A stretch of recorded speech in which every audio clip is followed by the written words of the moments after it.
There's been an onslaught of alarmist news headlines proclaiming there's an epidemic of book bans sweeping the country. But the facts just don't support those claims. Today, we talk about the fake news efforts to villainize parents who are speaking up about explicit content in their children's schools.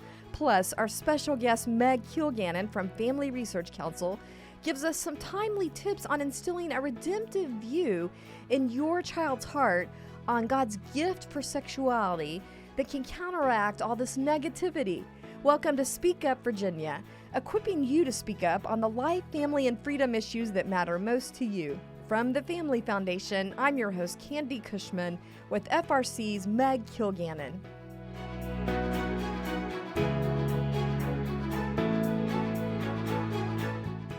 Well, welcome back, everybody. Thanks for joining us for Speak Up Virginia. And thank you, Meg, for joining us for a second show. Ooh, I'm so happy to do it. I hope it's not too hard on the audience. No, I think it is a blessing and a joy for our audience. Just for those of you who may have missed our last show, Meg is a senior fellow of education studies. Is that? Yes.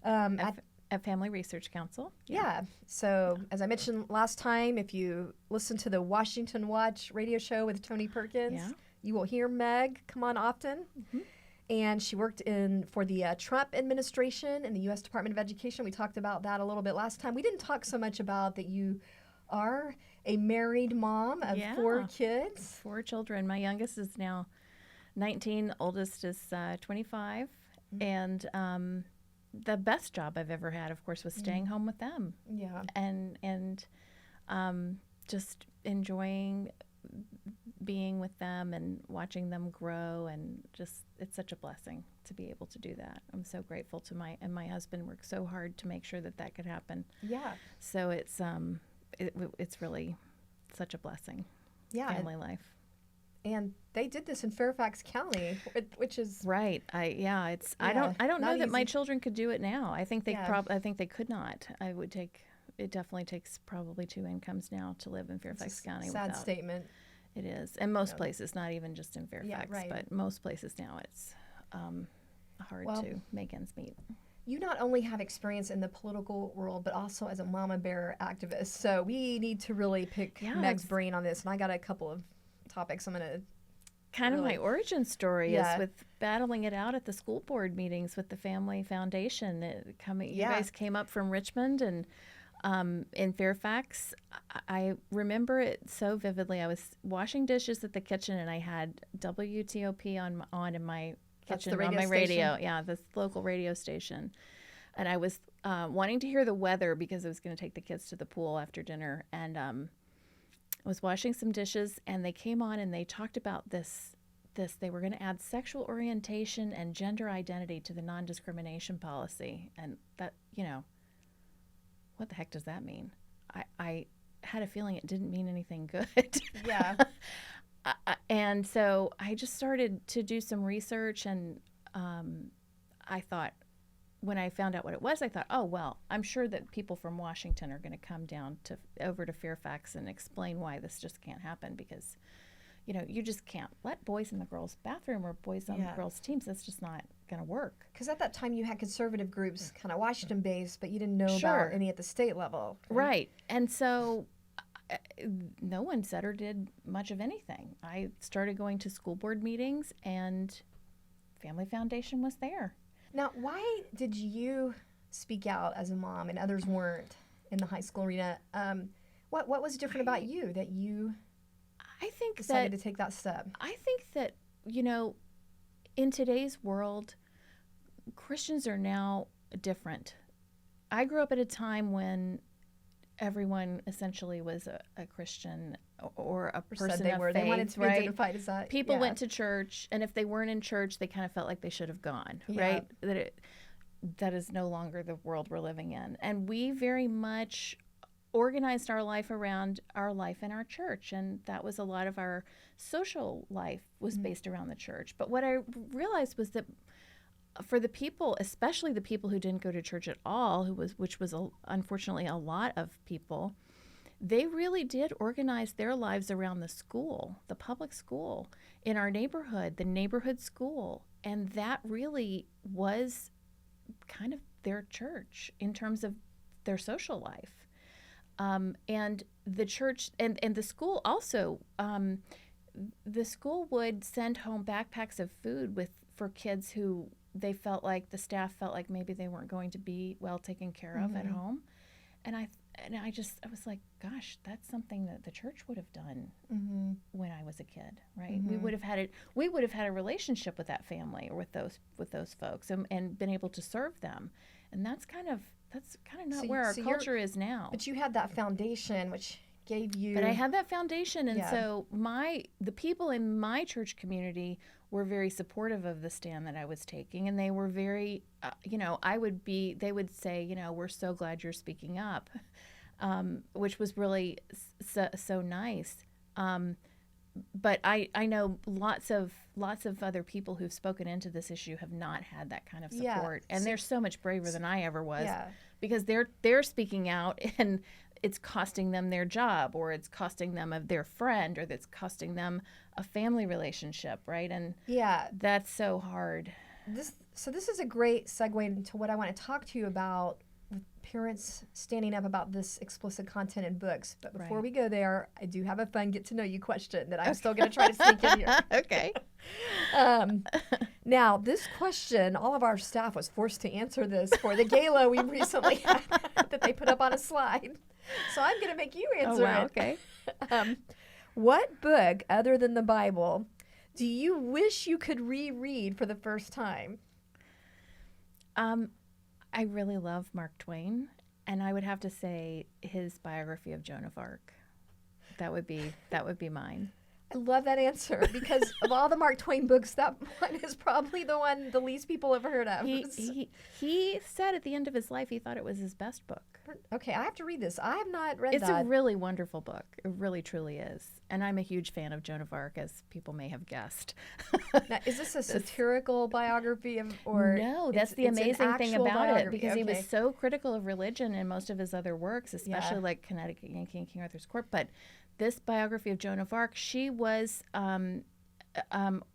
elevated to sainthood around this time of his life, and he just was curious about that because it was reported in the news, and he went to France and researched her life and was just amazed by what he found. All right, real quick, why would you reread that?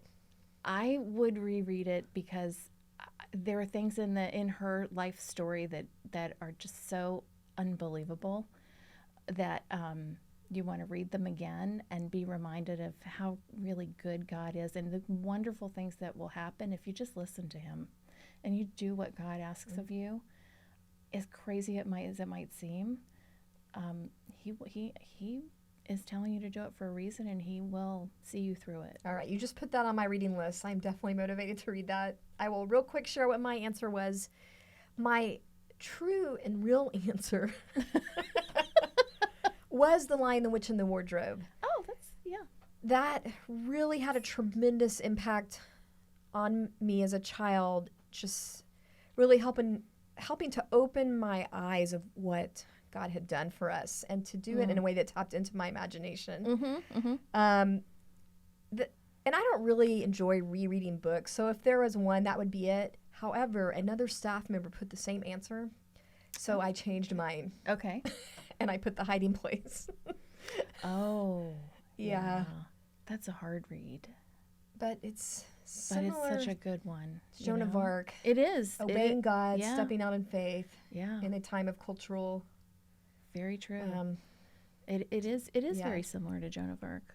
That's a good point. Yeah. Yeah. I think that, always the best things we do in life are the hardest in the end, right? It's no fun while we're doing them. But then when you look back on them, you think, wow, I'm really glad. We grew the most. Really glad I did that, and I sure learned a lot. We trusted God the most. We became more intimate with him in those times. Right. Yeah. So I wasn't able to be at the gala. Jessie, what was your book? So my book was The Lord of the Rings, and I would love to read that again for the first time, just because I think there's so much wonder in that book that, it's still there when you read the plot, and when you read it again, and I think there's lots that you can get out of it from rereading it multiple times. But just kind of the first time that you read it, there's so much awe and wonder in that book. But also, it's such a formative cultural myth for the modern West. There's so much that's been based on that. And I think Tolkien did a really good job of capturing, what is really true and good and beautiful about sort of the Christian culture of the West and this sort of battle between good and evil that's always been there, but also sort of the best elements and the best virtues that come out of people even in the darkest times. So I love The Lord of the Rings, and I love Tolkien, and I'd love to be able to reread that for the first time. I would have to read it for the first time, I must confess. You have to read that. I have tried and tried and tried. And the weird names just get me. All right, you're just too logical. There's not enough creative. Just try the audiobook. Try the audiobook. Yeah, that's a good idea. That's a good idea. That one I have reread, so I would. I mean, to be a Catholic and not have read that. Yeah, you got to read that. The crowds I run in, it's really. You have to read Tolkien. It's really not something I should brag about, and I don't brag about it. But. All right, since we're on books, we're going to jump to a more serious book discussion. Yeah. And since you are the education expert. Yeah. And have Mama Bear activist experience. Right. I do want your take on this. We are still having these battles all over the state and the nation about explicit content in the classroom, in young children's libraries. But at the same time, we have these people at the national level, media, political leaders, trying to villainize these parents and basically accuse them of being book banners. They're big bullies is what they are. Right. Yeah, Who are the real bullies? They are. All right. Real quick, I'm just going to give you a roundup of recent news headlines. Okay. Just to see how this trend is playing out. So here's one from CNN. The headline is, "Requests to ban books hit a 21-year high." So you got that. The New York Times also had one about book bans sweeping the country. You've got this other one from a academic publication, "What you need to know about the book ban sweeping the U.S." It sounds like a real epidemic. Yeah. Meg, help us understand the deception here, the reality that is behind these alarmist headlines. I say this all the time to the point where I feel like I'm repeating myself in a ridiculous way, but no one is banning any books, okay? These books are still available for purchase. A lot of times, the ones they claim are banned are still available to be checked out in your child's library because they haven't actually even been removed. But for some reason, and it is a political reason, this idea of book banning is one that must poll really well with Democratic Party voters, because this is a narrative that the media and even the Biden administration are really leaning into, that parents who do not want sexual content in front of their children are somehow, discriminating against groups of people writ large. Yeah. I think it's absurd. Yeah, it polls well because who wants to be a book banner? Sure, I'm not a book banner, right? I mean, and no one wants to be called that. No, and we're not. And parents who are concerned about these things are not doing that. It's so disingenuous. At the most, we would be. You could characterize it as a restriction, but what is really happening is we are requesting that the librarians who are responsible for reviewing the material that's in the library apply a strict standard when it comes to material that includes sexual topics related to drug abuse, drug use, the glamorization of that, the idea of violence in books. Graphic violence. All of these themes are, when you're reading it, I mean, that's the wonderful thing about reading, is that you're making up the picture in your head, right, of what's happening on the page. And so we don't want our children creating images of things of that nature, right? Yeah. This isn't something that just, conservative Christian parents want. Right. This is a widely held value. Right. That's why you're seeing so many battles at school boards. Exactly. Because it's still a problem. There was a protest in Canada recently where they were protesting the inclusion of this agenda in the school system. I mean, I don't think anybody's accusing most Canadians of being especially bigoted, conservative, right? They're a very tolerant kind of culture up there. And they're saying if no. Canada's right? upset, we have a real problem. I think if Canada's upset, we can figure that we might have something here, right? Yeah, and it's interesting because this has been super high profile. This has escalated during the month of September because this is when we have the so-called Banned Book Week. Right. But if you look at the actual numbers, when I worked at Focus on Education Issues, I had to look at this every year. Sure. And if I'm well aware of the fact, if you look at the numbers, Meg, I know, has looked at this too. What do you see? You see books being brought up by parents because of sexually explicit. The number one concerns being brought up are not Mark Twain. Right. It's not anymore. I mean, there might be one-offs, sure. But well, they've already gotten rid of him, right? That's sad. All right, Meg is referring to our woke problem. But okay, so those are one-offs on the extreme fringes. Mm-hmm. What we are dealing with, the vast majority, as people like to say, are sexually explicit challenges. Yes. Please put this in a higher grade level. Take this off the elementary, or let me know before the child checks it out. That's what this is about. Right. Sexually explicit, graphic violence, profanity. Yes. Yes. The promotion of transgenderism. Right. Right. This is what, if you look at the numbers, that's what it is. And there's the oppressed versus oppressor narrative that's in some of these books. The critical race theory. All the critical race theory. Yeah. There's so many things that there's so many things that are not including that content, right? That we could be putting in front of our children. Yeah. So why is it the insistence on the inclusion of this material in particular? Yeah, we just talked about wonderful books. Right. Tolkien, Mark Twain. Right. Well, we got to cancel him though. But even with him, I'm not for canceling Mark Twain, obviously, but I'm just saying like that isn't going to be one that they would accept. But there is plenty of material that is wonderfully rich and informative for children that doesn't include these kinds of themes. And it really, I've been thinking about this really seriously. Our oldest daughter was a really voracious reader, and this whole genre of young adult fiction literature, I wouldn't even call it that. Which is now like graphic novels and not words. It is hardly literary, right? Yeah. They didn't have that when I was a kid. I'm 55, okay? I'm old. I'm not that old. But when I was a child, I also read a lot. And when I got to be in my teenage years, I was reading, books that were for adults. And my parents knew that I was reading books. It wasn't that there was objectionable content. It was just books that they had also read, right? Now we have a whole genre of literature for children that I didn't read because it wasn't available when I was a kid. And so this, there is a lot in that genre. I started to read it when my daughter was reading it because I was just curious about what is this? Is this a good theme? Or is this something that has people who are seeking to be good and true and beautiful, right? Or is this something not? Is it like this angst literature? Of course, yes. And the whole when my kids were little, the Harry Potter controversy was a hot one, right?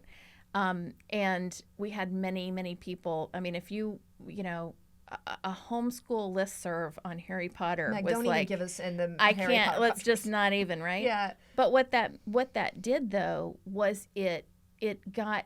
There's a whole genre of occult literature too here. Yeah, right? Absolutely, I agree with that. That's a theme. That's a big theme in young adult literature, and so. This is now the content that's in the library for kids. And I'm not sure that parents really have a handle on what's in there. And when I say angst literature, I'm talking about these kind of, you're bringing the street life into the literature and having them read about the graphic details of that, having them get immersed in kind of cutting, suicide, those kind of things. Right. Normalizing that behavior. Yeah, it's glorified. Sympathizing with that behavior. It's very glorified. Yes, and so the response from the educational community a lot of times is, well, we need kids to see things that's like them, right?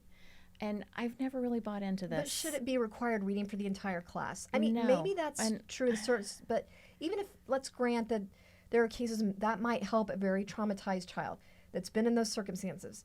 Does that need to be blanket assigned to the entire, ninth grade reading class or whatever happened to Laura Murphy's child that we have talked about? Right. I mean, that really is the question: is do you want people who to read things that glamorize an unfortunate situation that they may be facing, or do you want to present them with material that they can aspire to achieve? Yes. Something that you can escape your reality and imagine another life for yourself. Yes. One that is as a Christian, I believe that we're all created in the image and likeness of God, and He's put us on this earth for a reason. And I try to figure out, what is that? Why am I here? What is it that He wants me to do? What is He asking of me? Yeah. Right? And this is a question that teens especially grapple with. What are they going to do with their lives? Well, I guess with the reading levels, forget even getting to Dickens, where you can actually look at someone beautifully addressing poverty and social justice issues in a redemptive way. Absolutely. Right. Yeah. Complicated characters, people who aren't nice, right? People who exploit others. That's all dealt with in that one-dimensional. In Dickens, for sure. Yeah. All right. Well, you mentioned the Biden administration role in this. Right. I do want to remind our listeners that we had talked about before this whole thing of the Department of Education, the U.S. Department of Education being weaponized against local schools. We talked about how the DOE's so-called Office of Civil Rights launched an investigation into this Georgia school district for simply responding to the concerns about books that, like we're talking about, sexually explicit content, promotion of sexual agendas. Now they've got trainings that they say they're doing out of this Office of Civil Rights. It says they're going to provide trainings for schools nationwide. Let me just say on how book bans can create a hostile environment. They required this school district in Forsyth, Georgia, who removed this material from their libraries, as is their total right to do. There is no obligation of the taxpayer to provide this, to pay for books like this for the public. The public has no obligation to pay for this, right? And certainly no school has an obligation to put it in front of children. They required, the Biden Department of Education required the school to post on their website a letter of apology to the LGBT community and to apologize for the trauma that may have been caused to the LGBT community by the actions of them daring to remove this material from their library. In response to numerous parents. Yes. Yeah. So this tells you the level of double, triple, quadruple down the administration is going in this regard. Intimidation they are against really parents. Leaning into this message. And even in President Biden's initial ad for his reelection campaign, he talks about this issue in the campaign and shows a stack of banned books in the video portion of the. So you're going to be hearing a lot more about this, and it's important for people to understand that we are not banning books. We are trying to make sure that we are stewarding public resources in an appropriate way, and that books that are wholesome, that are good for children, that are that cause you to aspire to something greater than yourself is the kind of literature that we want our children to read, right? Well, meanwhile, Meg, this continues to play out in Virginia. We've got parents in Lexington, Virginia, dealing with this recently. And I saw this news report where this poor mom was talking about her child having to read or, being exposed to explicit content in the middle school library. Right. Let's just listen to a clip real quick from that parent. And It's Perfectly Normal by Robbie Harris and Kiss Number 8 by Colleen Venable. According to Lexington City School Superintendent Rebecca Walters, both books were in the Lyburn Downing Middle School Library until recently. Walters says both books were deselected from the library's collection within the last week and a half. It's Perfectly Normal details puberty and different types of sexual intercourse, with pictures showing different sex positions and diagrams of genitalia. One middle school mother says she was appalled to hear this kind of material was in her child's school library. I don't want my child even thinking about sex in middle school. In a statement to 10 News, Walters says the books were removed because we found graphic and explicit illustrations not appropriate for our middle school library and content that does not align with our approved family life curriculum and resources. So, Meg, I guess this school, they're actually trying to do the right thing here, it sounds like. I guess they can expect a call from the Biden administration. Right. I think, unfortunately, I fear they might actually expect a call from them. It's never been more important. It's always important for parents to be the most important person in your child's life. It's never been more important than now for parents to be engaged with their children's education and with their children just in general. You know, we all get so busy. I always talk about the fact that it's truly my children are the greatest joy of my life. My husband, my children, my family. And when I really think about it, I wonder sometimes, am I really modeling the fact that I feel that joy? Or am I stressed out and rushing people around and complaining about laundry or some other of the duties that we moms have? I think we need to be we need to be aware of what our children and our husbands that we face when we leave our home and we go into the world. It's not the same world that we grew up in. It's a world that's very hostile to our values that we have as Christians. Yeah. And so making your home environment a real sanctuary and understanding that there's a $1 billion porn industry that's after your children. They want your children to see this material. Well, let me just say first, kudos to that mom. Yes. She's being aware of this book. It's Perfectly Normal. I think that was the name. And that goes to show you, too, that we aren't objecting to this material only because of the LGBT content, right? That's a book that's been objected to over many, many decades since it was published and put in the schools. And that's not because it doesn't have that content in it. That's just too sexually explicit, right? Yeah. It's just too explicit. It might have some of that. I'm not now sure. It might. It's probably been But re-edited the to reason be these inclusive. parents, like she said, I don't want my child having to sit there and ponder sexual activities in her middle school class. Right. So, yeah. Well, Meg, I feel like I want you to get back to your advice for parents, because I do feel like all this does feel overwhelming for parents. And we're talking about the Biden administration coming after their school. Right. What is the encouragement for parents that they can succeed in protecting their child's heart? Well, obviously, the most important relationship we have on this earth is the one that's within our family, right? And the most powerful. And the most powerful. I mean, God could have sent his son to earth in any form, and he put his son in a family, right? Yeah. As the child of a mother and a foster father, right? And so we see the power of that. I'm Catholic, and our tradition is that the family is the model of a domestic church. It's the model of a Trinity, mother and father with the Holy Spirit.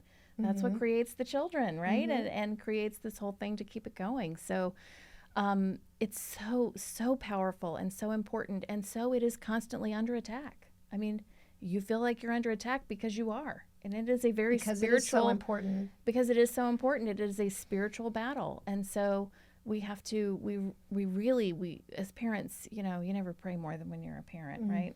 For your kids. But you need to pray for your children, and you need to be available to them.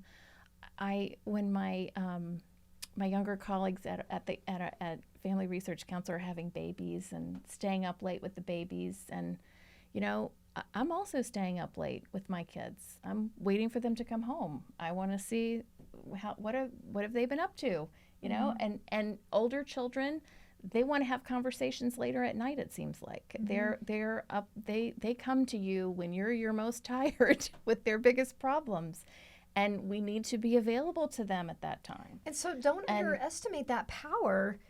Because even though all these external forces that we're talking about, I think there's been studies. You actually Yes. have the most power Absolutely. as their mom They're to counteract those things. It's so true. Even sociological studies prove that children are most comfortable talking about these things with their parents. It's awkward, right? We know we want to maintain our children's innocence. And so we don't want to be the ones who start talking to them about pornography or start talking to them about sex too early.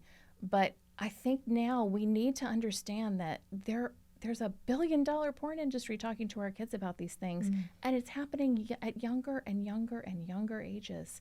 So we can think our children are protected from these images, and we can think our children are not seeing things online, but I'm afraid that they are, and it is incumbent upon us to make sure that our children understand what does it mean? What is sex for? We're made for love. We are made for being united to our husbands in marriage, or for men to be united with their wives in marriage. And the unity of that is so powerful and full of so much love, it can generate another person. That's what this is for. Tell them the good message to counteract the negative that is out there. We have all the good news about sex, and we have to stop being stingy with it, right? We should be more proud of it, right?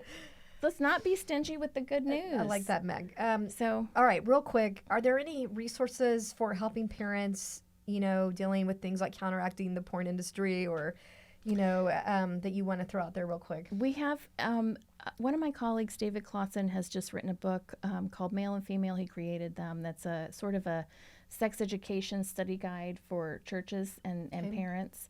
And I'm a huge fan of Katie Faust. Okay, yeah. And she's writing a book, and I think, I can't remember the title of it. It's going to be out really soon, but it's about how to raise Christian children in a blue state, because they live in Seattle, Washington. And so that's feels really, like we all need that now, right? doesn't it? Yes, right. And so I'm excited to read that book, because I know Katie's going to have some great advice for us. All right, those are excellent suggestions.